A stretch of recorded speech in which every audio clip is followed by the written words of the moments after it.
야담 누룽지 채널을 찾아주셔서 감사드립니다. 댁내 건강과 행복이 가득하시길 바라며 오늘도 재미있는 야담으로 시작하겠습니다.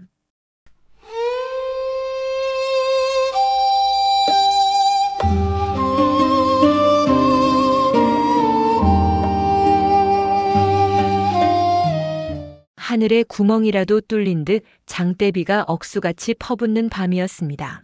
어찌나 비가 거세게 내리치는지 지붕의 기와장이 덜그럭거리며 비명을 질러대고 마을 어귀의 아름드리 느티나무조차 허리가 휠 정도로 바람이 사납게 불어댔지요. 이곳은 조선 팔도 중에서도 산세가 험하기로 유명한 강원도 깊은 골짜기 나라에서 연려문을 하사받은 과부들만 모여 산다는 수절촌이었습니다. 사내의 그림자라고는 수탉 한 마리도 들이지 않는다는 이 어목한 금남의 구역의 운명의 장난인지 거센 물살을 타고 기이한 것이 떠내려오고 있었습니다. 마을에서 가장 젊은 과부인 연홍은 이날 밤 잠을 이루지 못하고 뒤척이고 있었습니다. 23 꽃다운 나이에 청상과부가 되어 이 산골에 처박힌 지 벌써 7년째, 비오는 밤이면 욱신거리는 무릎보다 더 아픈 것은 시리도록 차가운 옆구리였기 때문이지요. 그녀는 방 안의 습기를 견디다 못해 삿갓 하나를 눌러쓰고 마을 앞 개울가로 나갔습니다. 불어난 물에 혹여 마을의 빨래터가 떠내려가지나 않았을까 하는 핑계를 댔지만 실상은 빗소리에 섞여 들려오는 자신의 한숨 소리를 감추고 싶었던 것인지도 모릅니다. 그때였습니다. 번쩍 하고 뇌전이 치더니 칠흑 같은 어둠을 순간 대낮처럼 밝혔습니다. 연홍의 눈이 휘둥그레졌습니다. 개울가 바위 틈에 거무튀튀하고 커다란 짐짝 같은 것이 걸려 펄럭거리고 있었기 때문이지요. 어머나 저게 뭐야? 멧돼지인가? 연홍은 쿵쿵거리는 가슴을 부여잡고 조심스레 다가갔습니다. 만약 멧돼지라면 마을 잔치를 벌여도 될 만큼 큰 횡재였으니까요. 그녀는 빗물에 미끄러질 뻔한 발을 가까스로 지탱하며 그 물체 곁으로 다가갔습니다. 그리고 이내 삿갓 아래로 드러난 그녀의 입이 다물어질 줄을 몰랐습니다. 그것은 멧돼지가 아니었습니다. 사람은 사람인데 머리는 산발을 하고 옷은 갈기갈기 찢겨진 채 피투성이가 된 그야말로 덩치가 남산만 한 사내였습니다. 사내? 세상에 남자가 왜 여기에? 연홍은 소스라치게 놀라 뒷걸음질 쳤습니다. 하지만 이내 호기심이 두려움을 이겼습니다. 그녀는 침을 꿀꺽 삼키고 다시금 사내 쪽으로 고개를 들이밀었습니다. 번개가 다시 한번 번쩍이자 사내에 찢어진 저고리 사이로 드러난 흉곽이 눈에 들어왔습니다. 그것은 마치 잘 다듬어진 바위처럼 단단하고 우람해 보였습니다. 빗물에 젖어번들거리는 그 근육들은 연홍이 난생 처음 보는 낯설고도 기이한 풍경이었습니다. 죽은 남편은 글만 읽던 샌님이라 팔목이 여자보다 가늘었는데 이 남자의 팔뚝은 웬만한 장정의 허벅지보다 굵어 보였으니 말입니다. 그때 어둠 속에서 누군가가 불쑥 튀어나왔습니다. 누구요? 이 야밤에 귀신 노름이라도 하는 게요? 연홍은 비명을 지를 뻔했습니다. 다행히 목소리의 주인은 옆집에 사는 월선네였습니다. 월선은 30줄에 들어선 과부로 입담이 걸걸하고 눈치가 빨라 마을의 소식통이라 불리는 여인이었지요. 그녀 역시 빗소리에 잠을 깨어 텃밭을 살피러 나왔다가 연홍을 발견한 것이었습니다. 아이고 형님, 놀라 자빠질 뻔했잖아요. 쉬, 조용히 좀 하세요. 이리 좀 와보세요. 연홍이 다급하게 손짓하자 월선이 투덜거리며 다가왔습니다. 왜 그리 호들갑인가? 뭐 금덩어리라도 주었나? 어디? 월선의 눈이 왕방울만 해졌습니다. 그녀는 들고 있던 괭이를 떨어뜨릴 뻔했습니다. 이게 뭡니까? 곰입니까? 아니면 산적입니까? 사내예요, 형님. 물에 떠내려온 것 같은데 죽었는지 살았는지 모르겠어요. 월선은 잠시 주춤하더니 이내 본능적인 호기심을 발동시켰습니다. 그녀는 쭈그리고 앉아 사내의 얼굴 가까이 귀를 갖다 대었습니다. 어디 보자. 숨은 붙어있나? 어머 세상에. 월선이 갑자기 얼굴을 붉히며 킥킥거렸습니다. 왜 그러세요? 죽었나요? 아니, 그게 아니라. 이 양반 숨소리가 어찌나 우렁찬지 내 귀가 다 간지럽네. 살아있어, 살아있어. 아주 팔팔하게 살아있구먼. 월서는 내친 김에 사내의 가슴팍을 손가락으로 콕 찔러 보았습니다. 어머머, 이것 좀 봐. 돌덩이야, 돌덩이. 우리 마을 뒷산 바위보다 더 단단하네. 세상에 사람 몸이 어찌 이럴 수가 있나? 자네도 한번 만져보게. 아이 참, 형님도. 남녀 7세 부동석이라 했는데 어찌 외간 남자의 몸을 함부로 만집니까? 연홍은 얼굴을 붉히며 타박했지만 그녀의 시선 또한 사내의 젖은 옷 위로 드러난 복근에서 떨어질 줄을 몰랐습니다. 빗물이 흐르는 사내의 몸은 마치 조각상처럼 매끄럽고 강인해 보였으니까요. 실로 오랜만에 보는, 아니 평생 처음 보는 웅장한 양기의 결정체였습니다. 월서는 입맛을 다시듯 입술을 핥으며 말했습니다. 야야, 연홍아. 이걸 어쩐다. 관아에 알려야 하나? 아니면 촌장 어른께 고해야 하나? 그 말에 연홍의 표정이 굳어졌습니다. 관아에 알리면 포졸들이 들이닥칠 것이고 금남의 구역에 사내가 들어왔다는 사실만으로도 마을은 발칵 뒤집힐 것입니다. 더구나 이 남자의 행색을 보아하니 보통 내기가 아닌 듯한데 혹여 역적에 무리이거나 쫓기는 신세라면 마을 전체가 화를 입을 수도 있었습니다. 하지만 연홍의 마음을 흔든 것은 두려움만이 아니었습니다. 그녀는 빗물에 씻겨 내려가는 사내의 창백한 얼굴을 가만히 들여다보았습니다. 눈을 감고 쓰러져 있는 그의 모습에서 묘하게도 7년 전 병으로 세상을 떠난 남편의 마지막 얼굴이 겹쳐 보였습니다. 그때 그녀는 아무것도 할 수 없었습니다. 약 한 첩 제대로 써보지 못하고 차가워져가는 남편의 손을 잡고 하염없이 울기만 했었지요. 그 무력했던 슬픔이, 그 사무치던 한이 가슴 깊은 곳에서 울컥 치솟아 올랐습니다. 또다시 내 눈앞에서 누군가가 죽어가는 꼴을 보란 말인가. 그것도 이렇게 젊고, 이렇게. 연홍은 입술을 깨물었습니다. 비록 알지 못하는 사내였으나 이 거센 비바람 속에 그를 내버려 둔다면 그는 필시 저승길을 갈 것이 분명했습니다. 살려야 한다, 살려야만 한다.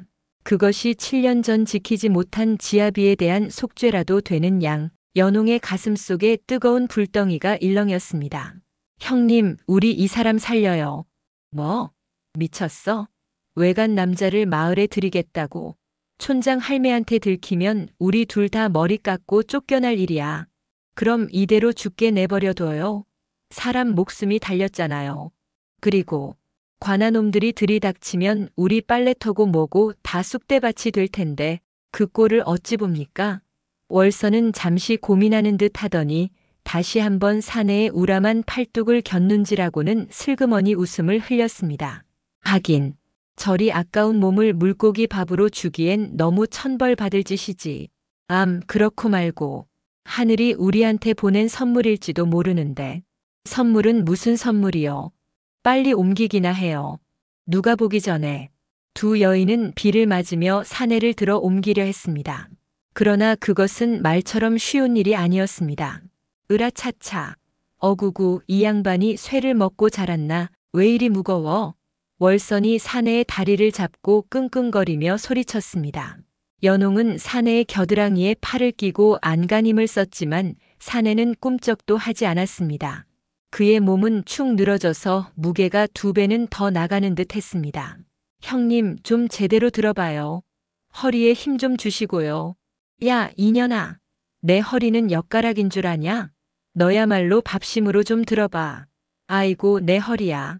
과부 팔자에 웬 시체 노름이냐? 두 여인은 진흙탕 속에서 미끄러지고 넘어지며 사내와 뒤엉켰습니다. 월선이 발을 헛디뎌 사내의 배 위로 털썩 주저앉자 기절해 있던 사내가 컥 하고 짧은 신음을 토해냈습니다. 어머, 형님, 사람 잡겠어요. 빨리 비켜요. 아이고, 내가 잡으려고 잡나? 이놈의 땅이 나를 잡네, 잡아. 근데 이 양반 배가 어찌나 단단한지 엉덩이가 하나도 안 아프네 그려. 호호호. 지금 웃음이 나옵니까? 빨리 일어나요. 빗속에서 벌어지는 두 여인의 우스꽝스러운 사투는 한식경이나 계속되었습니다. 연홍은 젖먹던 힘까지 짜내어 사내를 일으켜 세웠고 월서는 사내의 엉덩이를 받쳐들고 비탈길을 올랐습니다. 사내의 무거운 머리가 연홍의 어깨에 툭 기대어졌을 때 연홍은 흠칫 놀라면서도 묘한 전율을 느꼈습니다. 사내의 숨결이 목덜미에 닿자 지난 7년간 잊고 살았던 심장의 박동이 귓가에 쿵쿵 울려 퍼졌기 때문입니다. 그것은 두려움 때문인지 아니면 다른 무엇 때문인지 연홍 자신도 알 수 없었습니다.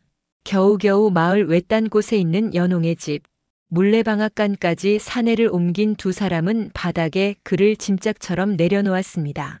둘 다 비에 쫄딱 젖어 물에 빠진 생쥐꼴이 되었고 숨은 턱 끝까지 차올라 헐떡거렸습니다.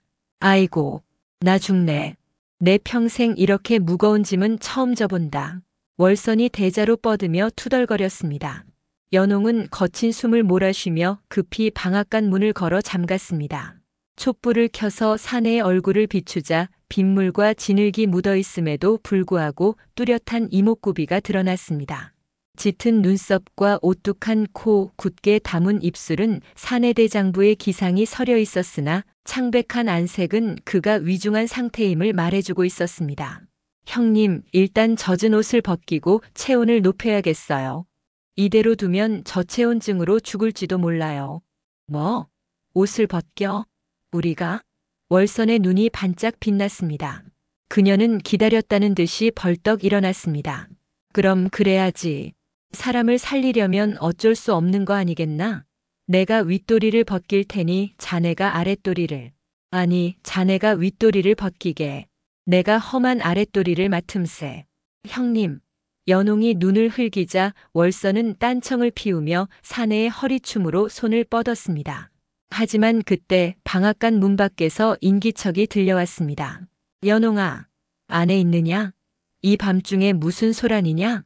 두 여인의 얼굴이 사색이 되었습니다. 그 목소리는 마을의 최고 어른이자 호랑이보다 무섭다는 강씨 큰어매의 목소리였기 때문입니다. 큰일 났다. 큰어매야. 월선이 비명을 지르듯 속삭였습니다. 연홍은 다급히 사내의 몸 위로 집단을 덮어 씌웠습니다. 쿵, 쿵, 쿵. 지팡이로 문을 두드리는 소리가 심장을 쪼아대는 것만 같았습니다. 연홍아, 문 좀 열어보거라. 내 분명 내 목소리를 들었는데 웬 사내의 숨소리 같은 게 들리는구나. 강씨 큰어매의 귀는 늙어서도 소머즈 귀라는 소문이 사실이었나 봅니다. 연홍과 월선은 서로를 쳐다보며 마른 침을 삼켰습니다. 이제 문을 열면 모든 것이 끝장이었습니다. 과부촌의 금기를 깨트린 죄, 외간 남자를 숨겨둔 죄. 쫓겨나는 것은 둘째치고 멍석마리를 당할지도 모르는 절체절명의 위기였습니다. 연홍은 떨리는 손으로 옷매무새를 다듬으며 문고리를 잡았습니다. 그리고 마음속으로 수십 번 되뇌었습니다. 절대로 들키면 안 된다. 하지만 등 뒤의 집단 아래서는 방금 숨을 트기 시작한 사내가 굵직한 신음소리를 내뱉으려 하고 있었습니다. 연홍은 눈을 질끈 감았습니다. 연홍아, 이 밤중에 왜 이리 뜸을 들이느냐? 강씨 큰어매의 목소리가 문풍지를 뚫고 들어와 두 여인의 간담을 서늘하게 만들었습니다. 연홍은 떨리는 손으로 옷고름을 한 번 더 여미고 월선은 사내가 덮고 있는 집단 위에 얼른 옥수수 바구니를 올려놓아 엉성하게나마 위장을 했습니다. 네, 큰어매. 지금 나갑니다요. 연홍이 억지로 목소리를 가다듬고 문을 열자 비바람과 함께 젖은 낙엽 냄새가 훅 끼쳐 들어왔습니다. 문 밖에는 강씨 큰어매가 지팡이를 짚고 서 있었는데 번갯불에 비친 그 얼굴이 마치 염라대왕의 누님이라도 되는 듯 엄해 보였습니다. 이 야심한 시각에 방앗간엔 못하러 들어박혀 있느냐? 월선이 내년은 또 왜 여기 있고? 강씨 큰어매의 날카로운 눈매가 방앗간 안을 샅샅이 훑었습니다. 월선은 짐짓 태어난 척 옥수수 바구니를 매만지며 너스레를 떨었습니다. 아이고 큰어매도 참. 이 비에 지붕이 셀까봐 연홍이 좀 도와주러 왔지요. 옥수수가 젖으면 곰팡이가 슬잖아요. 옥수수 걱정은 핑계고 둘이 모여 밤새 수다나 떨려고 그런 게지. 헌데 아까 들린 그 괴상한 소리는 무엇이냐? 마치 황소가 앓는 소리 같기도 하고 멧돼지가 끙끙대는 소리 같기도 하던데. 두 여인의 심장이 덜컥 내려앉았습니다. 연홍은 침을 꿀꺽 삼키며 급히 둘러댔습니다. 아, 그게. 제가 배가 좀 알아서 체했나 봅니다. 끙끙 앓는 소리를 큰어매가 잘못 들으셨나 봐요. 체했다고? 쯧쯧. 밤에 뭘 주워 먹었길래. 어디 보자, 약이라도 지어줘야 할 것 아니냐. 강씨 큰어매가 성큼 방 안으로 발을 들여놓으려 하자 월선이 기겁을 하며 앞을 막아섰습니다. 아이고, 큰어매. 비에 젖은 신발로 들어오시면 안 되죠. 여기 바닥에 콩이며 파치며 다 널어놨는데 흙탕물 튀면 큰일 나요. 제가 연홍이 등 좀 두드려주고 갈 테니까 어서 들어가세요. 찬바람 쐬시면 관절 쑤시잖아요. 월선의 필사적인 저지에 강씨 큰어매는 혀를 차며 물러섰습니다. 유나는 알았어. 내일 날 박는 대로 약재상한테 감초라도 얻어다 줄 테니 일찍들 자거라. 그리고 연홍이 너 과부가 몸가짐 흐트러지면 안 되는 거 알지? 밤중에 끙끙대는 소리. 새어나가지 않게 조심해라. 남들이 들으면 오해한다. 명심하겠습니다, 큰어매. 살펴가세요. 강씨 큰어매의 발소리가 멀어지자마자 두 여인은 다리에 힘이 풀려 그 자리에 주저앉았습니다. 아이고, 나 죽네. 10년 감수했네, 정말. 월선이 가슴을 쓸어내리며 한숨을 쉬었습니다. 연홍은 닫힌 문에 등을 기댄 채 집단 쪽을 바라보았습니다. 형님, 이제 어쩌죠? 큰어매가 냄새를 맡으신 것 같아요. 내일이면 또 오실 텐데. 일단 날이 밝기 전에 저 양반을 어디 안전한 곳으로 옮겨야 해. 근데 이 근방에 남자가 숨을 만한 곳이 어디 있겠어? 죄다 과부들 집뿐인데. 그때 집단 아래서 다시금 하는 신음소리가 들려왔습니다. 이번에는 소리가 더 크고 또렷했습니다. 연홍과 월선은 화들짝 놀라 집단을 걷어냈습니다. 사내는 고통스러운 표정으로 몸을 뒤척이고 있었습니다. 열이 오르는지 온몸이 불덩이 같았고 빗물에 젖은 옷은 김이 모락모락 날 지경이었습니다. 어머, 열이 펄펄 끓네. 형님, 이 사람 옷부터 마저 벗겨요. 이러다간 정말 송장 치우게 생겼어요. 연홍의 재촉에 월선은 기다렸다는 듯 사내에 젖은 저고리를 벗겨냈습니다. 그러자 드러난 사내의 상체는 실로 장관이었습니다. 떡 벌어진 어깨와 깊게 패인 쇄골, 그리고 빨래판보다 더 선명한 복근이 촛불 아래서 붉게 빛나고 있었습니다. 곳곳에 긁힌 상처와 멍 자국이 있었지만 그것조차 사내의 야성미를 더해줄 뿐이었습니다. 세상에, 7년 만에 보는 남정네 속살이 이리도 실할 줄이야. 월선은 침을 꿀꺽 삼키며 저도 모르게 손을 뻗어 사내의 가슴 근육을 쓰다듬었습니다. 어머, 이것 좀 봐, 연홍아. 살아 움직이는 것 같아. 형님, 지금 감상할 때가 아니에요. 연홍은 얼굴이 홍당무처럼 빨개져서 고개를 돌리며 장롱에서 마른 광목천을 꺼내 던졌습니다. 빨리 물기 닦아주고 입을 덮어줘요. 저는 물 좀 데워올게요. 연홍이 부엌으로 도망치듯 나가버리자 월선은 회심의 미소를 지으며 사내의 몸을 구석구석 닦아내기 시작했습니다. 아이고, 이 양반아. 어디서 굴러먹다 왔는지는 몰라도 복은 타고났네. 천하의 과부촌에 떨어져서 내 손길도 다 받아보고. 월선이 사내의 팔을 들어 닦으려는데 사내가 갑자기 눈을 번쩍 떴습니다. 월선은 놀라서 뒤로 나자빠졌습니다. 사내는 몽롱한 눈빛으로 천장을 응시하다가 천천히 고개를 돌려 월선을 바라보았습니다. 그 눈빛이 어찌나 강렬하고 매서운지 월선은 숨이 턱 막히는 것 같았습니다. 여기가 어디요? 사내의 목소리는 굵고 낮게 깔려 동굴 속 울림 같았습니다. 월선은 떨리는 목소리로 대답했습니다. 여기는 저승은 아니고 이승이요. 그쪽이 물에 빠진 걸 우리가 건져왔소. 사내는 미간을 찌푸리며 몸을 일으키려 했지만 이내 고통스러운 듯 다시 쓰러졌습니다. 머리가 깨질 것 같군. 가만히 누워 있어요. 뼈라도 상했으면 어쩌려고 그래요? 때마침 연홍이 따뜻한 물을 떠서 들어왔습니다. 그녀는 깨어난 사내를 보고 잠시 멈칫했습니다. 사내의 시선이 연홍에게 꽂혔습니다. 촛불에 비친 연홍의 젖은 머리카락과 하얀 얼굴이 사내의 흐릿한 시야에 들어왔습니다. 선녀. 님, 사내가 헛소리처럼 중얼거렸습니다. 아니, 저승사자인가. 연홍은 피식 웃음이 나왔지만 짐짓 엄한 표정을 지었습니다. 저승사자면 벌써 당신을 끌고 갔겠죠. 정신 좀 차리세요. 이름이 뭡니까? 사는 곳은 어디고? 사내는 멍하니 눈을 깜빡였습니다. 이름, 내 이름이 뭐였더라? 그는 머리를 감싸 쥐며 괴로워했습니다. 아무리 생각해도 머릿속이 하얗게 빈 종이처럼 아무것도 떠오르지 않는 모양이었습니다. 기억이 안 나오. 내가 누구인지 왜 여기에 있는지. 어머나 이를 어째. 머리를 다쳤나 봐. 월선이 안타까운 듯 혀를 찼습니다. 연홍은 난감한 표정으로 사내를 내려다보았습니다. 기억상실이라니. 이름도 모르는 사내를 데리고 있는 것은 더욱 위험한 일이었습니다. 하지만 지금 쫓아낼 수도 없는 노릇이었습니다. 일단 몸부터 추스르세요. 기억은 차차 돌아오겠죠. 연홍은 사내에게 따뜻한 물을 먹이고 월선과 함께 그를 방앗간 구석진 곳으로 옮겨 이불을 덮어주었습니다. 그리고 두 여인은 머리를 맞대고 작전을 짰습니다. 형님, 당분간은 여기서 숨겨야겠어요. 낮에는 제가 밥을 나를 테니 형님은 동네 사람들 눈을 좀 돌려주세요. 걱정 마라. 내가 또 연기 하나는 기가 막히지 않니?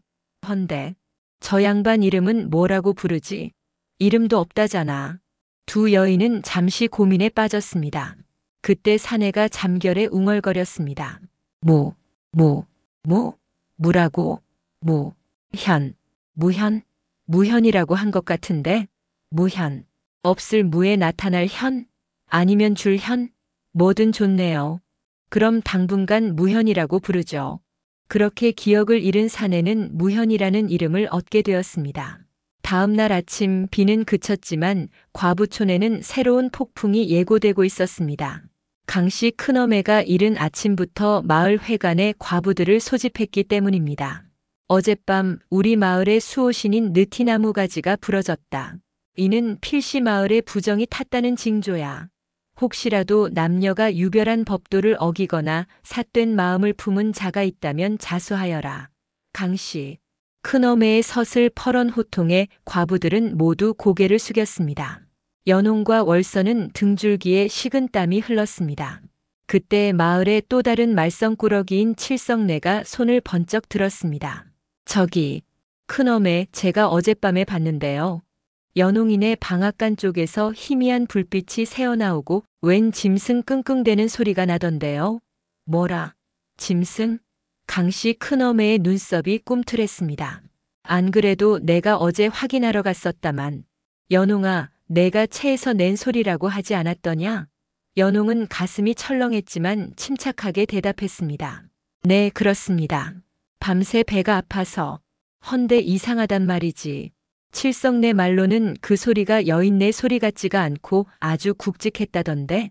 칠성내가 눈을 가늘게 뜨고 연홍을 쏘아보았습니다. 평소 연홍의 미모를 시기하던 칠성내가 꼬투리를 잡으려 작정한 것이 분명했습니다. 큰어매 아무래도 수상합니다. 방앗간을 한번 뒤져보는 게 좋지 않겠습니까? 혹시 몰래 키우는 멧돼지라도 있으면 마을 농사는 다 망치는 거 아니에요? 멧돼지라니. 당치도 않아. 월선이 펄쩍 뛰며 끼어들었습니다. 아이고 칠성내야. 내 귀가 먹었나 보다. 그건 내가 배탈 나서 낸 소리야. 어젯밤에 연홍이랑 쉰 옥수수를 나눠 먹고 둘 다 탈이 나서 뒹굴었단 말이다. 핑계는. 그럼 지금 가서 확인해 보면 알겠네. 칠성내는 물러서지 않았습니다. 결국 강씨 큰어매는 지팡이를 짚고 일어섰습니다. 좋다. 의심을 사느니 확인하는 게 낫겠지. 다들 방앗간으로 가보자. 연홍의 눈앞이 캄캄해졌습니다. 방앗간에는 지금 벌거벗은 채 이불만 덮고 있는 근육질 사내 무현이 누워있을 텐데 이대로 문을 열면 모든 것이 끝장입니다. 과부들의 행렬이 방앗간을 향해 움직이기 시작했습니다. 연홍은 절망적인 눈빛으로 월선을 바라보았습니다. 월선도 입술을 깨물며 어쩔 줄 몰라 했습니다. 문 열어라. 당장 열지 못할까? 칠성내의 앙칼진 목소리와 함께 방앗간 문고리가 덜컹거렸습니다. 연홍은 사색이 되어 월선을 바라보았고 월선은 입술을 깨물며 주위를 두리번거렸습니다. 그때 집단 아래 숨어있던 무현이 끙끙거리며 고개를 들었습니다. 아니, 밖이 왜 이리 소란스럽소? 내 머리가 깨질 것 같은데. 쉿, 조용히 하세요. 지금 밖에서 저승사자들이 몰려왔단 말이에요. 연홍이 다급하게 무현의 입을 틀어막았습니다. 월선이 눈을 번뜩이며 속삭였습니다. 야, 방법이 없다. 이판사판이다. 저 양반을 여자로 만들자. 네, 여자라뇨? 내가 빨래터에서 주워온 과부 옷가지가 저기 구석에 있을 거야. 일단 덮어 씌워. 그리고 얼굴엔 숯검정이라도 칠해서 흉측하게 보이게 하고. 아, 맞다. 머리. 저 산발한 머리를 대충 묶어서 비녀라도 꽂아. 월선은 번개 같은 속도로 구석에 처박혀 있던 낡은 치마저고리를 꺼내 무현에게 던졌습니다. 연홍은 떨리는 손으로 무현의 머리카락을 움켜쥐고 되는 대로 다리를 틀어 올렸습니다. 이게 무슨 짓이오? 남정네에게 치마라니. 무현이 반항하려 하자 월선이 무서운 눈으로 쏘아보며 으름장을 놓았습니다. 살고 싶으면 입어요. 아니면 나가서 저 과부들 손에 뼈도 못 추리고 찢겨 죽든가. 과부들? 무현은 과부라는 말에 왠지 모를 한기를 느끼며 얌전히 팔을 벌렸습니다. 하지만 문제는 무현의 덩치였습니다. 월선이 가져온 저고리는 보통 여인네 사이즈라 무현의 태평양 같은 어깨를 감당하기엔 턱없이 부족했습니다. 으악, 찢어진다라 찢어져. 숨 좀 참아요 제발. 흡. 무현이 숨을 참으며 배에 힘을 주자 툭툭툭 하는 소리와 함께 저고리 겨드랑이가 터져나갔습니다. 치마는 길이가 짧아 정강이가 훤히 드러났고 우람한 종아리 근육이 툭 튀어나와 영락없는 산적 두목의 여장꼴이었습니다. 아이고 망했다. 이게 무슨 여자야. 그냥 미친년이지. 월선이 망연자실해할 때 밖에서 쾅 하고 문이 열렸습니다. 이것들이 문을 안 열고 뭐하는 게냐? 강씨 큰어매가 앞장서고 칠성내와 마을 과부들이 우르르 들이닥쳤습니다. 좁은 방앗간이 순식간에 아수라장이 되었습니다. 연홍은 급히 무현의 앞을 가로막으며 소리쳤습니다. 큰어매, 오셨습니까? 아니 그게 아니라 제 조카딸입니다. 조카딸? 강씨 큰어매의 눈이 휘둥그레졌습니다. 네네, 저 멀리 아랫마을에 사는 언니네 딸인데 저 전염병이 돌아서 피난을 왔답니다. 근데 애가 좀 덩치가 크고 모자란 구석이 있어서. 연홍의 말에 모든 시선이 구석에 쭈그리고 앉은 무현에게 쏠렸습니다. 무현은 본능적으로 고개를 푹 숙이고 어깨를 움츠렸습니다. 하지만 터져나간 저고리 사이로 보이는 성난, 승모근과 치마 밑으로 삐져나온 시커먼 털투성이 다리는 숨길 수가 없었습니다. 칠성내가 코웃음을 치며 다가왔습니다. 조카딸, 저게 계집의 다리야? 털이 숭숭 난 게 꼭 멧돼지 다리 같은데. 칠성내가 무현의 치마를 걷어 올리려 하자 월선이 비명을 지르며 뛰어들었습니다. 어머머, 남의 처녀 치마폭을 함부로 들추다니. 칠성내 자네 미쳤어? 애가 병 걸려왔다잖아. 피부병이라 털이 좀 자란 거야. 피부병. 무슨 놈의 피부병이 털이 나? 담호증. 그래, 털보병이라더라. 옮으면 큰일 나니까 가까이 오지 마. 월선이 침을 튀기며 소리치자 과부들이 흠칫하며 뒤로 물러섰습니다. 강씨 큰어매는 지팡이로 바닥을 쿵 찍으며 무현을 노려보았습니다. 고개를 들어보아라. 내 인연 어디서 왔길래 인사도 없느냐? 무현은 난감했습니다. 목소리를 내면 사내인 것이 들통날 테고 고개를 들면 수염 자국이 보일 텐데. 진퇴양난의 상황에서 무현은 기지를 발휘했습니다. 으헝. 무현은 갑자기 대성통곡을 하며 얼굴을 치마폭에 파묻었습니다. 그런데 그 울음소리가 어찌나 우렁차고 굵직한지 방앗간 천장이 울릴 지경이었습니다. 으헝. 엄마. 배고파. 과부들은 귀를 막으며 인상을 찌푸렸습니다. 아이고 귀청 떨어지겠네. 계집의 목청이 왜 저래? 소장수 같구먼. 큰어매 보시다시피 애가 좀 모자랍니다. 충격을 받아서 정신도 오락가락하고요. 제발 불쌍히 여겨주세요. 연홍이 눈물을 글썽이며 애원했습니다.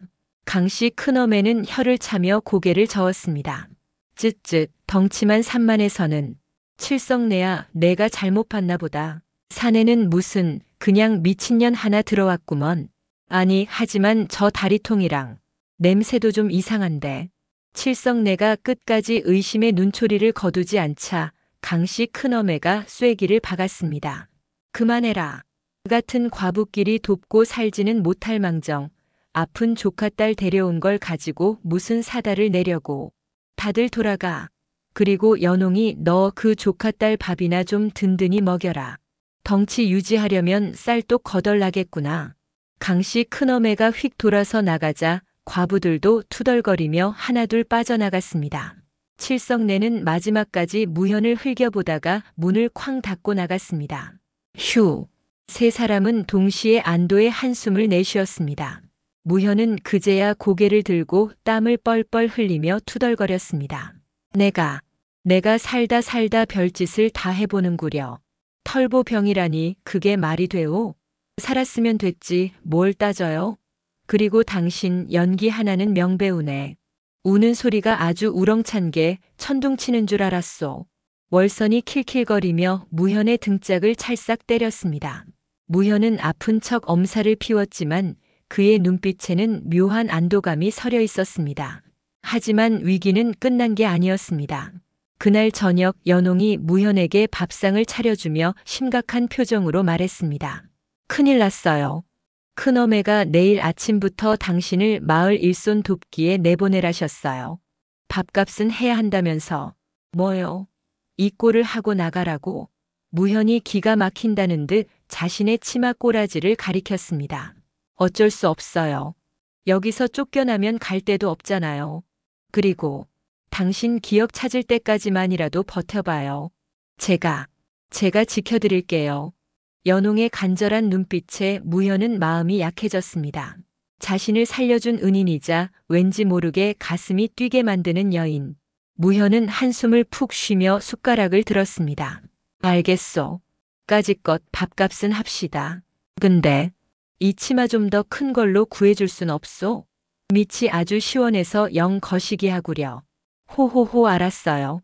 월선 형님한테 부탁해서 특대 사이즈로 구해볼게요. 그렇게 과부촌의 유일한 청일점, 무현의 파란만장한 가짜 과부 생활이 시작되었습니다. 다음 날 아침 마을 공동 빨래터. 과부들이 모여 방망이질을 하는데 유독 한 여인네의 방망이 소리가 우렁찼습니다. 쾅, 쾅, 쾅. 어머, 연홍이네 조카딸 힘 좀 봐. 바위를 깰 기세네. 그러게 말이야. 저 팔뚝 좀 봐. 빨래를 짜는 게 아니라 비틀어 찢는 것 같아. 무현은 과부들의 수군거림을 무시한 채 묵묵히 빨래를 두들겼습니다. 사실 그는 빨래를 하는 게 아니라 스트레스를 풀고 있었습니다. 내가 누군데 여기서 아낙네들 속옷이나 빨고 있나 하는 자괴감이 들 때마다 방망이질에 힘이 들어갔던 것이지요. 그런데 그때 빨래터 아래쪽에서 비명소리가 들렸습니다. 악, 뱀이다. 독사야. 과부들이 혼비백산하여 달아나는데 커다란 살모사 한 마리가 월선을 향해 대가리를 치켜들고 달려들었습니다. 월선은 다리가 풀려 주저앉고 말았습니다. 형님, 연홍이 소리쳤지만 너무 멀었습니다. 그 순간 무현이 번개같이 몸을 날렸습니다. 치마가 펄럭이는 것도 아랑곳하지 않고 그는 단숨에 뱀의 목덜미를 낚아채어 허공으로 붕 돌리더니 바위에 패대기 쳤습니다. 으라차! 뱀은 찍 소리도 못하고 축 늘어졌습니다. 순식간에 벌어진 일이라 모두가 입을 떡 벌리고 굳어버렸습니다. 무현은 씩씩거리며 뱀을 던져버리고는 흙 묻은 손을 치마에 쓱쓱 닦으며 태연하게 말했습니다. 별것도 아닌 놈이 어디 감히. 그 목소리는 너무나도 굵고 늠름했습니다. 정적이 흘렀습니다. 과부들은 무현의 찢어진 치마 사이로 드러난 말근육 허벅지와 뱀을 때려잡은 괴력을 멍하니 바라보았습니다. 저거, 여자 맞아? 누군가 조그맣게 속삭였습니다. 무현은 아차 싶어 급히 목소리를 깔고 다소곳이 손을 모았습니다. 어머, 너무 놀라서 그만. 제가 시골에서 자라서 뱀 잡는 건 좀 하거든요. 호호호. 하지만 이미 엎질러진 물이었습니다. 과부들의 눈빛이 예사롭지 않게 변했습니다. 그것은 의심이 아니라 묘한 경외감과 그리고 숨길 수 없는 호기심이었습니다. 그날 밤 연홍의 집 문지방이 닳도록 과부들이 찾아왔습니다. 예, 연홍아. 내 조카딸한테 이 호박전 좀 갖다 줘라. 힘쓰느라 배고플 텐데. 이건 산삼액기스야. 기운 없을 때 먹이면 좋아. 저기, 내 조카딸 혹시 짝은 있니? 우리 시누이 아들이 있는데. 과부들은 무현의 정체를 의심하면서도 그가 보여준 강인한 남성미에 본능적으로 끌리고 있었던 것입니다. 7년 가뭄의 단비처럼 과부촌에 떨어진 이 기이한 힘센 조카딸은 메마른 여심에 불을 지피기 시작했습니다. 연홍은 쏟아지는 선물 공세에 어리둥절하면서도 한편으로는 불안감이 엄습해 왔습니다. 이러다 진짜 들키면 어쩌지? 아니, 그보다 저 여자들이 무현 씨를 채가면 어쩌지? 연홍의 가슴 속에서 질투라는 낯선 감정이 싹트기 시작했습니다.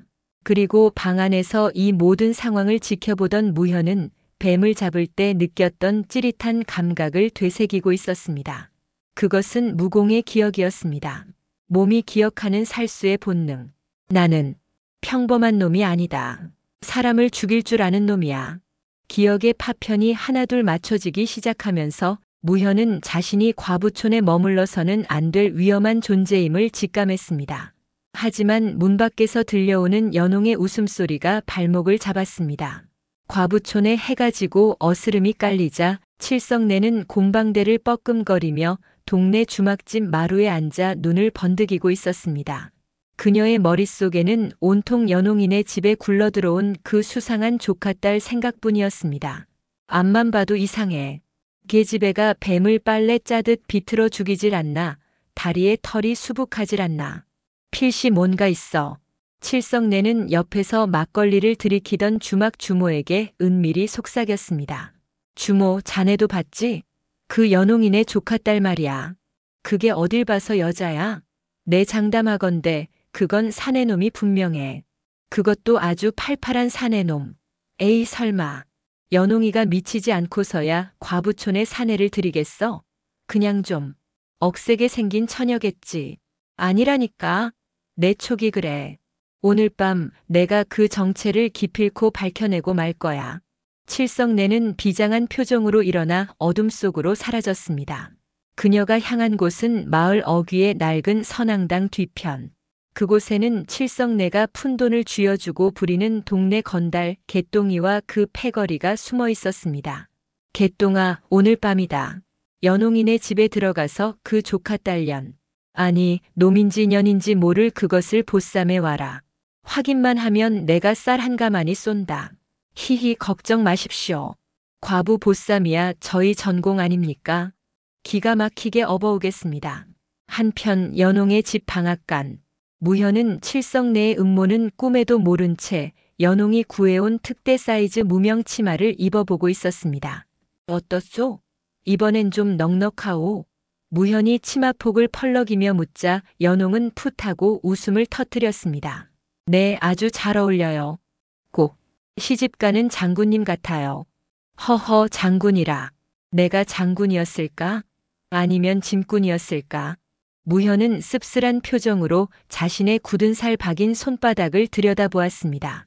그때 연홍이 조심스레 다가와 그의 손을 잡았습니다. 무현 씨, 기억이 안 나면 어때요? 지금 당신은 우리를 구해준 영웅이잖아요. 뱀도 잡아주고 빨래도 해주고. 연홍의 따뜻한 온기가 전해지자 무현의 가슴 속에서 알 수 없는 두근거림이 일었습니다. 그는 슬그머니 연홍의 손을 맞잡으려 했습니다. 바로 그 순간, 와! 갑자기 방문이 부서질 듯 열리며 복면을 쓴 괴한 서넛이 들이닥쳤습니다. 개똥이와 그 패거리였습니다. 뭐야? 누구냐? 무현이 벌떡 일어섰지만 괴한들은 다짜고짜 이불보를 던져 무현을 덮어 씌웠습니다. 잡았다. 2년 얌전히 따라오너라. 시집 가자. 이건 알아. 읍.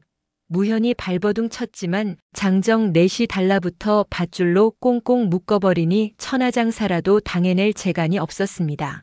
연홍이 비명을 지르며 말리려 했지만 한 놈이 그녀를 밀쳐내고 무현을 둘러엎고 튀기 시작했습니다. 형님, 무현 씨가 잡혀가요.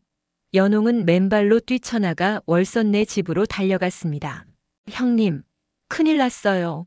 보쌈꾼들이 무현 씨를 업어갔어요. 뭐야? 보쌈? 아니, 사내 놈을 보쌈에 가서 뭐 하려고? 월선은 자다 깨서 봉창 두드리는 소리를 하다가 이내 사태의 심각성을 깨닫고 몽둥이를 집어들었습니다. 이 썩을 놈들이 감히 내 남, 아니 우리 조카딸을 건드려? 가자, 연홍아. 다리 몽둥이를 분질러 주마.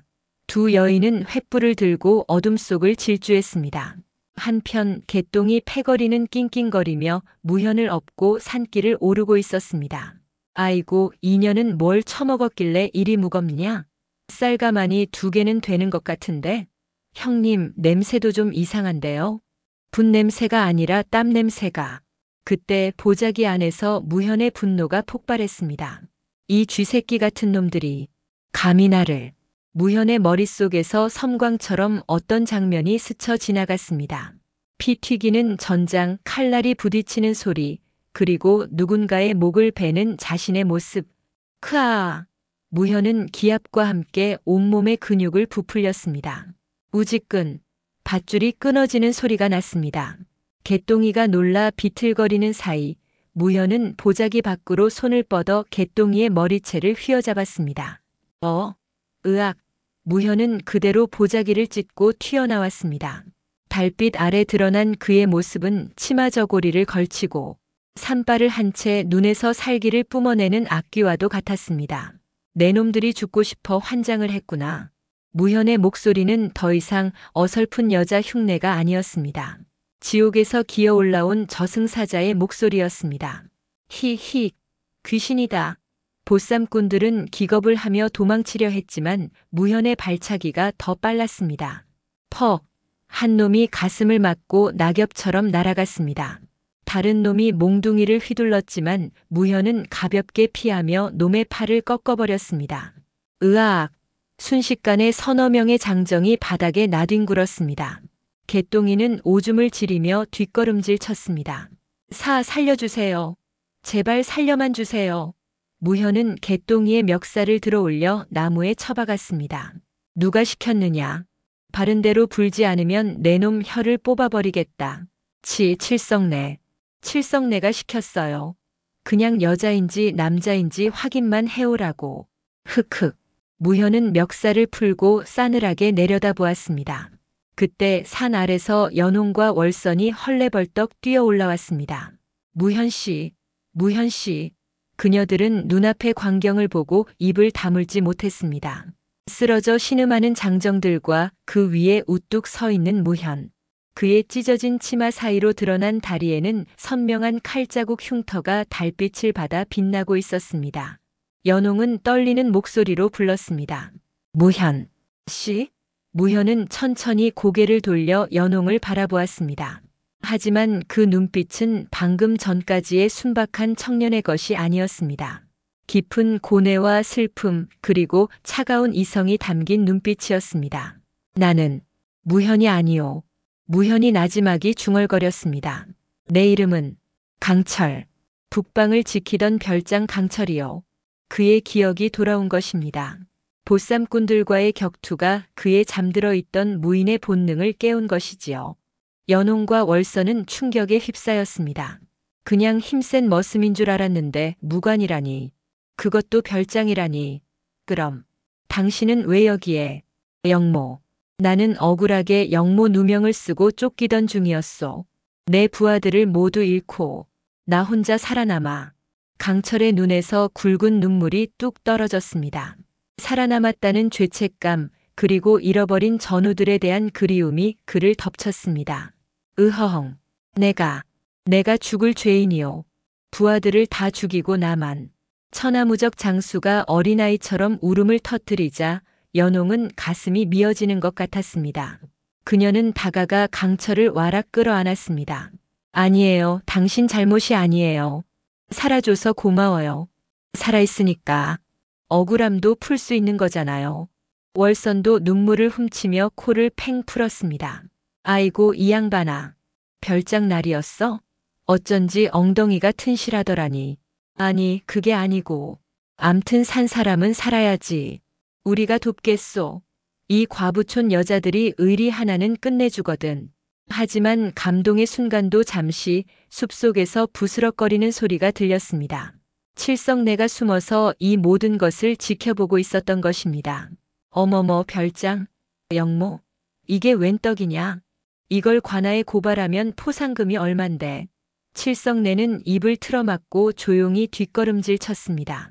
이제 과부촌은 단순한 산의 쟁탈전이 아니라 역적을 둘러싼 거대한 소용돌이 속으로 빠져들게 생겼습니다. 칠성내가 어둠 속으로 사라진 뒤 연홍과 월선은 사색이 되어 강철을 데리고 마을 회관으로 뛰어갔습니다. 이젠 더 이상 숨길 수도 피할 수도 없었습니다. 오직 과부촌의 정신적 지주 강씨 큰어매의 결단만이 이들을 살릴 수 있었습니다. 뭐라? 영모? 별장? 한밤중에 자다 깬 강씨 큰어매는 곰방대를 떨어뜨릴 뻔했습니다. 네, 큰어매. 이 사람이 사실은 북방을 지키던 장수랍니다. 억울하게 누명을 쓰고 쫓기다 우리 마을에. 연홍이 무릎을 꿇고 눈물로 호소했습니다. 강철은 죄인처럼 고개를 숙이고 있었지만 그의 몸에서 뿜어져 나오는 무인의 기백은 숨길 수 없었습니다. 강씨 큰어매는 강철을 뚫어지게 쳐다보았습니다. 자네가 정말 역적이 아니란 말인가? 하늘을 우러러 맹세코 저는 나라를 배신한 적이 없습니다. 간신들의 모함에 부하들을 잃고 저 혼자 살아남았을 뿐입니다. 강철의 목소리에는 피 맺힌 한이 서려 있었습니다. 강씨 큰어매는 잠시 눈을 감고 생각에 잠겼습니다. 칠성내가 관아에 알렸다면 포졸들이 들이닥치는 건 시간 문제였습니다. 과부촌의 평화는 깨지고 자칫하면 마을 전체가 역적을 숨겨준 죄로 쑥대밭이 될 수도 있었습니다. 하지만 강씨 큰어매는 과부촌의 대장이었습니다. 그녀는 수십 년간 온갖 핍박 속에서도 과부들을 지켜온 여장부였지요.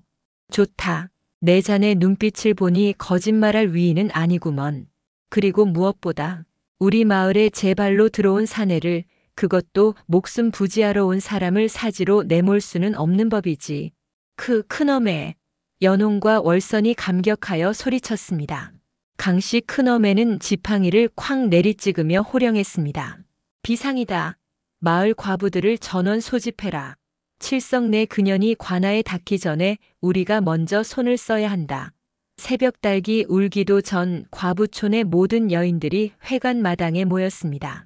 졸린 눈을 비비며 나온 과부들은 강철의 정체를 듣고 입을 다물지 못했습니다. 어머나 세상에. 그 힘센 조카딸이 별장님이었어? 어쩐지 빨래할 때 근육이 예사롭지 않더라니. 놀라움도 잠시 강씨 큰어매의 작전 지시가 떨어지자 과부들의 눈빛이 달라졌습니다. 잘 들어라. 지금부터 이 사람은 내 숨겨둔 늦둥이 아들이다. 칠성내가 뭐라 짓거리든 우리는 모르는 일이라고 잡아떼야 한다. 알겠느냐? 네, 알겠습니다. 과부들의 대답 소리가 새벽 공기를 갈랐습니다. 그녀들은 단순히 강철을 지키는 것이 아니었습니다. 오랜 세월 억눌려왔던 세상에 대한 분노, 그리고 자신들을 지켜줄 든든한 사내에 대한 본능적인 보호 본능이 발동한 것입니다. 날이 밝자마자 아니나 다를까 고을 수령과 포졸들이 들이닥쳤습니다. 칠성내가 앞장서서 손가락질을 해댔습니다. 사또, 적입니다. 저 연홍인의 집에 역적놈이 숨어 있습니다. 수령은 거만한 표정으로 마당에 들어섰습니다. 내 인연들, 감히 역적을 숨겨두다니 목이 10개라도 모자랄 줄 알아라. 당장 그놈을 끌어내라. 포졸들이 창을 겨누고 다가오자 과부들이 일제히 앞을 가로막았습니다. 그녀들의 손에는 빨래 방망이, 괭이, 낫 그리고 똥바가지가 들려 있었습니다. 물러거라. 감히 여기가 어디라고 창칼을 들이대느냐. 월선이 똥바가지를 휘두르며 선봉에 섰습니다. 어허, 이것들이 미쳤나? 관아의 명을 거역하겠다는 거냐? 관아의 명이고 나발이고 남정네가 함부로 들어올 수 없는 금남의 구역이다. 당장 꺼지지 않으면 이 똥물을 뒤집어 씌워주마. 으악, 똥이다. 포졸들이 기겁을 하며 뒷걸음질 쳤습니다. 수령은 얼굴이 불그락푸르락해져서 소리쳤습니다. 이 무식한 년들이. 여봐라, 다 잡아들여라. 그때 방문이 열리며 강씨 큰어매가 걸어 나왔습니다. 그 뒤에는 갓을 쓰고 도포를 입은 말끔한 선비 차림의 강철이 서 있었습니다. 수령날이 아침부터 웬 행패십니까? 강씨 큰어매의 서슬 퍼런 목소리에 수령이 흠칫했습니다. 강노인? 자네가 역적을 숨겨줬다는 제보가 들어와서. 역적이라니요? 이 아이는 내 늦둥이 아들입니다. 어릴 때 절에 보냈다가 이제야 돌아온 것을 누군가 시기하여 헛소문을 낸 모양이군요. 강철이 앞으로 나서며 정중하게 읍했습니다. 소생 강무현이라 하옵니다. 노모를 뱀러 왔다가 이런 봉변을 당하니 참으로 황망하군요. 그의 목소리는 기품이 넘쳤고 자태는 영락없는 양반이었습니다. 수령은 당황했습니다. 칠성내의 말과는 전혀 딴판이었기 때문입니다. 뭐라? 분명 근육질에 산발을 한 괴물이라고. 칠성내가 당황하여 더듬거리자 월선이 잽싸게 끼어들었습니다. 아이고 칠성내야. 내가 노안이 왔나 보다. 저리 멀쩡한 선비님을 보고 괴물이라니. 어제 먹은 막걸리가 덜 깼냐? 아니 그게 아니고. 분명히 어제는 치마를 입고. 치마? 사내대장부가 왜 치마를 입어? 너 정말 돌았구나. 과부들이 합세하여 칠성내를 미친년 취급하자 분위기는 순식간에 역전되었습니다. 수령은 헛걸음했다는 생각에 짜증이 솟구쳤습니다. 에이 재수없게. 칠성내 내 인연. 관아를 능멸한 죄로 곤장을 맞고 싶으냐. 사또. 억울합니다. 정말이라니까요. 칠성내가 발버둥 쳤지만 수령은 포졸들을 돌려 세웠습니다. 철수하라. 그리고 강노인 아들이 왔다니 축하하네. 내 나중에 술이나 한잔하러 오지. 수령과 포졸들이 물러가자 과부들은 환호성을 질렀습니다. 와, 우리가 이겼다. 만세. 큰엄의 만세. 무현도령 만세. 강철은 안도의 한숨을 내쉬며 강씨 큰어매에게 깊이 허리를 숙였습니다. 어머니, 아니 어르신, 이 은혜를 어찌 갚아야 할지. 갚긴 뭘 갚아. 이제부터 자네는 내 아들일세. 그리고 여기 있는 과부들이 다 자네 누이들이고. 강씨 큰어매가 껄껄 웃자 과부들도 까르르 웃음을 터뜨렸습니다. 하지만 그 웃음 뒤에는 새로운 문제가 기다리고 있었습니다. 그날 밤 연홍은 강철을 불러내어 조용히 물었습니다. 무현, 아니 별장님, 이제 어쩌실 겁니까? 신분이 탄로나는 건 시간 문제일 텐데요. 강철은 밤하늘의 달을 쳐다보며 쓸쓸히 말했습니다. 그렇소. 언젠가는 떠나야겠지요. 하지만 지금은 떠날 수가 없소. 왜요? 강철이 연홍을 지그시 바라보았습니다. 당신을, 그리고 이 마을 사람들을 두고 갈 수가 없소. 저 수령놈 눈빛이 예사롭지 않았소. 필시 다시 돌아올 거요. 그때는 내가 지켜야 하오. 연홍의 심장이 쿵 내려앉았습니다. 저를 지키신다고요? 그렇소. 내 목숨을 걸고서라도. 두 사람 사이에 흐르는 묘한 기류. 그것은 단순한 의리가 아닌 연정의 시작이었습니다. 하지만 이들의 로맨스를 방해하려는 자가 있었으니 바로 칠성내였습니다. 곤장 맞을 뻔한 위기를 넘긴 칠성내는 이를 갈며 복수를 다짐했습니다. 두고 봐라. 내가 기필코 그놈의 정체를 밝혀내고 너희년들을 다 요절내주마. 칠성내는 한양으로 가는 보부상편에 비밀 서신을 띄웠습니다. 그것은 바로 강철을 쫓던 조정의 실세, 간신배 좌의정에게 보내는 밀고장이었습니다. 이제 과부초는 단순한 소동을 넘어 조선의 운명을 건 거대한 음모의 소용돌이 속으로 빨려 들어가고 있었습니다. 칠성내의 밀고장이 한양에 닿자마자 조정의 실세인 좌의정은 즉시 최정의 살수 10여 명을 급파했습니다. 그들의 임무는 단 하나, 북방의 비밀을 알고 있는 강철의 목을 베어오는 것이었습니다. 강철, 그놈이 살아있다니. 쥐새끼처럼 숨어 있었군. 이번엔 반드시 숨통을 끊어야 한다. 그 시각 과부촌에는 비장한 전운이 감돌고 있었습니다. 강철은 이미 살수들의 기척을 감지하고 있었습니다. 그는 새벽녘 몰래 마을을 떠나려 했습니다. 자신이 이곳에 머물면 죄 없는 과부들까지 화를 입을 것이 뻔했기 때문이지요. 무현 씨, 아니 강철나리. 연홍이 짐을 꾸리는 강철의 앞을 막아섰습니다. 어디로 가시려는 겁니까? 혼자 죽으러 가시게요? 비켜주시오 연홍. 놈들은 나 하나면 좋카오. 내가 떠나야 당신들이 사오. 거짓말.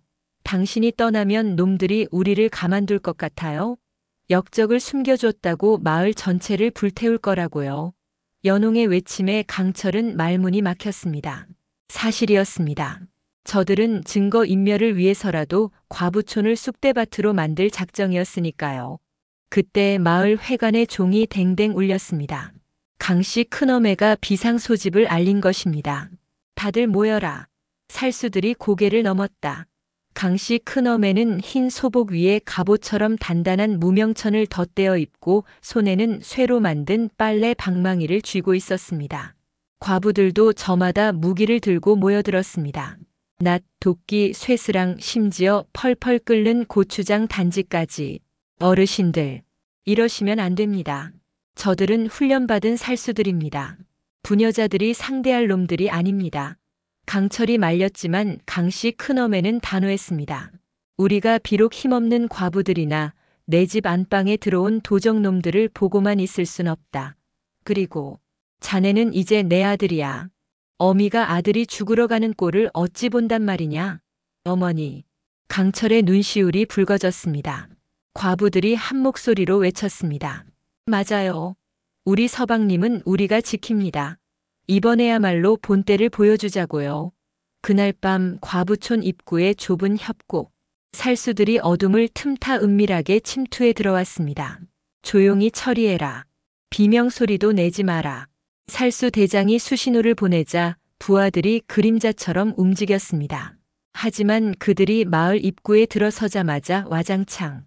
갑자기 하늘에서 항아리들이 쏟아져 내렸습니다. 깨진 항아리 안에는 똥물과 고춧가루 섞인 오물이 가득했습니다. 으악, 이게 뭐야? 살수들이 악취와 매운맛에 질려 허둥지둥하는 사이 어둠 속에서 과부들이 튀어나왔습니다. 이놈들아, 과부촌 매운맛 좀 봐라. 월선이 고춧가루를 한 줌 뿌리며 쇠스랑을 휘둘렀습니다.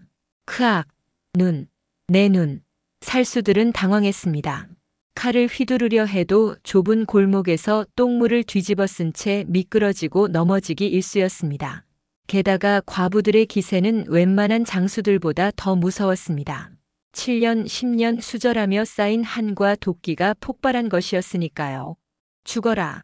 이 나쁜 놈들아. 내 청춘 돌려내라. 한 과부가 살수의 등짝을 다듬이 방망이로 후려쳤습니다. 퍽 하는 둔탁한 소리와 함께 뼈 부러지는 소리가 났습니다. 하지만 살수들은 역시 프로였습니다. 초반의 혼란을 수습하고 반격을 시작했습니다. 인연들이 살수의 칼날이 월선의 목을 노리고 날아들었습니다. 월선 형님, 연홍이 비명을 지르는 순간 칭 하는 쇠 부딪히는 소리가 났습니다. 강철이 바람처럼 날아와 자신의 검으로 살수의 칼을 쳐낸 것입니다. 감히 내 누이들을 건드리다니. 강철의 눈에서 푸른 안광이 뿜어져 나왔습니다. 그는 춤을 추듯 검을 휘두르며 살수들을 베어 넘겼습니다. 칠흑 같은 어둠 속에서도 그의 검은 번개처럼 번뜩였고 살수들은 추풍낙엽처럼 쓰러졌습니다. 이것이 바로 북방을 호령하던 살수 강철의 진면목이었습니다. 그러나 적의 숫자가 너무 많았습니다. 살수 대장이 비열한 미소를 지으며 연홍을 인질로 잡았습니다. 동작 그만. 칼을 버려라 강철. 안 그러면 이 계집의 목을 베겠다. 강철의 움직임이 뚝 멈췄습니다. 연홍의 목에 서슬 퍼런 칼날이 겨누어져 있었습니다. 비겁한 놈. 여자를 놔줘라. 흐흐. 내 놈 목을 내놓으면 놔주지. 강철은 이를 악물며 검을 천천히 내려놓았습니다. 연홍이 울부짖었습니다. 안 돼요. 나 때문에 죽지 마요. 그냥 저를 죽이게 놔둬요. 그럴 순 없어. 당신은 내게 삶을 다시 준 사람이니까. 강철이 무릎을 꿇으려 하자 살수 대장이 회심의 일격을 가하려 칼을 치켜들었습니다. 바로 그때 이놈이 어딜 감히 어디선가 칠성내가 달려나왔습니다. 그녀의 손에는 낫이 들려 있었습니다. 내 놈들 때문에 내가 포상금도 못 받고 곤장 맞을 뻔했어. 에잇! 칠성내는 눈을 질끈 감고 살수 대장의 엉덩이를 낫으로 찍어버렸습니다. 아! 살수 대장이 비명을 지르며 연홍을 놓쳤습니다. 그 틈을 놓치지 않고 강철이 검을 집어들어 단숨에 대장의 가슴을 찔렀습니다. 크억! 살수 대장이 쓰러지자 나머지 살수들은 겁에 질려 도망치기 시작했습니다. 와! 우리가 이겼다. 과부들은 서로 얼싸안고 눈물을 흘렸습니다. 칠성내는 엉겁결에 영웅이 되어 어리둥절한 표정으로 서 있었습니다. 내가 뭘 한 거야? 칠성내. 잘했어. 내가 연홍이를 살렸어. 월선이 칠성내를 와락 끌어안았습니다. 칠성내는 쑥스러운 듯 얼굴을 붉혔습니다. 미운 정 고운 정이라더니 결국 한마을 식구였던 것입니다. 하지만 기쁨도 잠시 강철이 비틀거리며 쓰러졌습니다. 무현 씨. 연홍이 달려가 그를 안았습니다. 강철의 옆구리에서 붉은 피가 솟구치고 있었습니다. 아까 살수들을 막다가 칼을 맞은 것입니다. 안 돼요. 정신 차려요. 연홍의 눈물이 강철의 얼굴 위로 뚝뚝 떨어졌습니다. 강철은 희미한 미소를 지으며 연홍의 뺨을 어루만졌습니다. 울지 마시오. 당신은 웃는 게 제일 예쁘니. 말하지 마요. 피가 너무 많이 나요. 강씨 큰어매가 다급하게 소리쳤습니다. 어서 방으로 옮겨라. 지혈을 해야 한다. 과부들이 강철을 들것에 실어 나르고 연홍은 피투성이가 된 손을 떨며 기도했습니다. 제발 살려주세요. 하느님, 부처님, 천지신명님. 이 사람만 살려주시면 평생 수절하며 살아도 좋으니 제발 목숨만은. 과부촌의 밤은 그렇게 눈물과 통곡 속에 깊어만 갔습니다. 강철은 사경을 헤매고 있었습니다. 살수의 칼날에 깊이 찔린 옆구리는 쉽사리 아물지 않았고 밤마다 고열에 시달리며 헛소리를 해댔습니다. 어머니, 연홍, 도망쳐. 놈들이 온다. 연홍은 며칠 밤낮을 지새우며 강철의 곁을 지켰습니다. 피 묻은 붕대를 갈고 쓴 약초를 입으로 씹어 먹이며 차가운 물수건으로 이마에 열을 식혔습니다. 제발 가지 마요.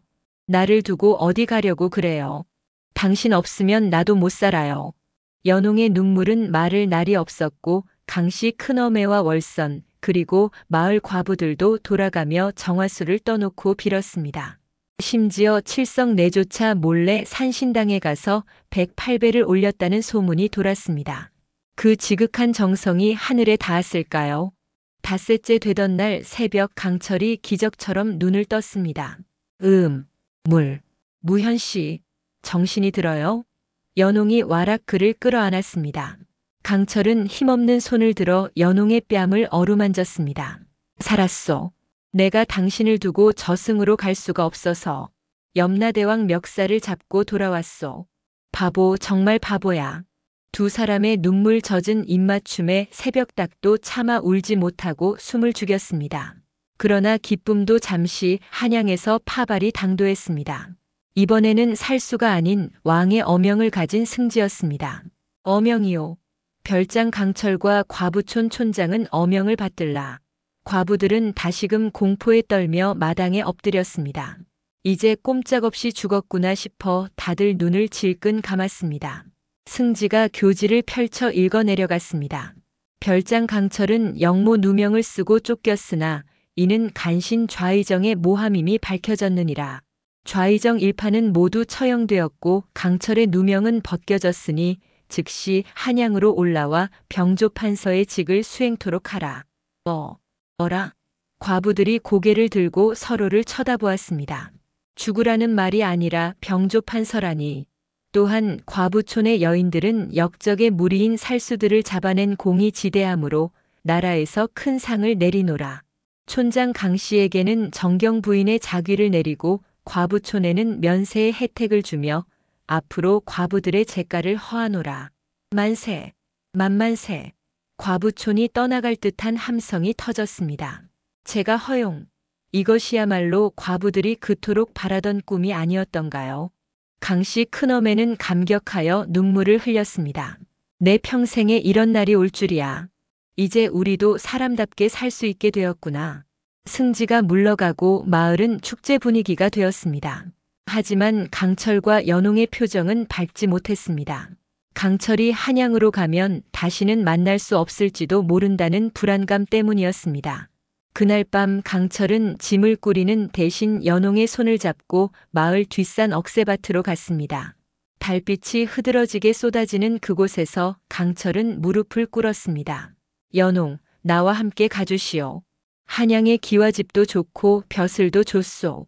하지만 당신이 없는 세상은 내게 지옥이나 다름없소. 하지만 저는 과부입니다. 병조 판서의 부인이 될 자격이 없어요. 자격? 당신은 내 생명의 은인이요, 내 영혼의 주인이요. 과부라는 멍에가 당신을 얽맬 수 있다면 내 그 멍에를 내 칼로 베어버리겠소. 강철의 뜨거운 고백에 연홍은 무너져 내렸습니다. 갈게요. 당신이 가는 곳이라면 지옥 끝이라도 따라갈게요. 두 사람의 그림자가 하나로 겹쳐지고 억새밭에는 사랑의 찬가가 바람을 타고 흘렀습니다. 다음 날 아침 강철은 한양으로 떠날 채비를 마쳤습니다. 갓을 쓰고 도포를 입은 그의 모습은 눈이 부시게 늠름했습니다. 그리고 그 옆에는 고운 비단옷을 차려입은 연홍이 수줍게 서 있었습니다. 강씨 큰어매와 과부들이 배웅을 나왔습니다. 잘 가시게 내 아들. 그리고 내 딸아. 가서 보란듯이 잘 살아야 한다. 어머니 잊지 않겠습니다. 꼭 다시 찾아뵙겠습니다. 형님 저 갈게요. 칠성내랑 그만 좀 싸우시고 잘 지내세요. 오냐 걱정 마라. 내가 심심하면 한양 구경이나 갈 테니까 밥상이나 차려놔라. 월선이 눈물을 훔치며 소리쳤습니다. 칠성내도 쭈뼛거리며 다가와 곶감 꾸러미를 건넸습니다. 이거 가는 길에 심심하면 먹어. 그리고 미안했다. 고마워요 칠성내. 건강하세요. 강철과 연홍을 태운 가마가 멀어지자 과부들은 손을 흔들며 눈물을 훔쳤습니다. 그로부터 1년 후 과부촌에는 더 이상 슬픈 곡소리가 들리지 않았습니다. 재가가 허용되자 많은 과부들이 새 짝을 찾아 떠났고 남은 과부들도 당당하게 자신의 삶을 개척해 나갔습니다. 월선은 주막을 차려 대박을 터뜨렸고 칠성내는 약초꾼과 눈이 맞아 알콩달콩 살림을 차렸다는 소문이 돌았습니다. 어느 화창한 봄날 병조 판서가 된 강철과 정경 부인이 된 연홍이 과부촌을 다시 찾았습니다. 이번에는 둘이 아닌 셋이었습니다. 연홍의 품에는 강철을 쏙 빼닮은 튼튼한 사내아이가 안겨 있었지요. 할머니, 저 왔어요. 강철이 대문을 활짝 열고 들어서자 늙은 강씨 큰어매가 맨발로 뛰쳐나왔습니다. 아이고 내 새끼들. 왔구나 왔어. 마당에는 다시 웃음꽃이 피어났습니다. 과부촌의 봄은 그렇게 따스하고 찬란하게 다시 찾아왔습니다. 세상의 편견과 억압을 이겨낸 그들의 사랑과 우정은 오래도록 전설처럼 전해져 내려오게 되었답니다. 오늘 이야기 재미있으셨나요? 마음에 드셨다면 좋아요 눌러주시고 구독도 부탁드려요. 다음 이야기 꼭 보러 오세요.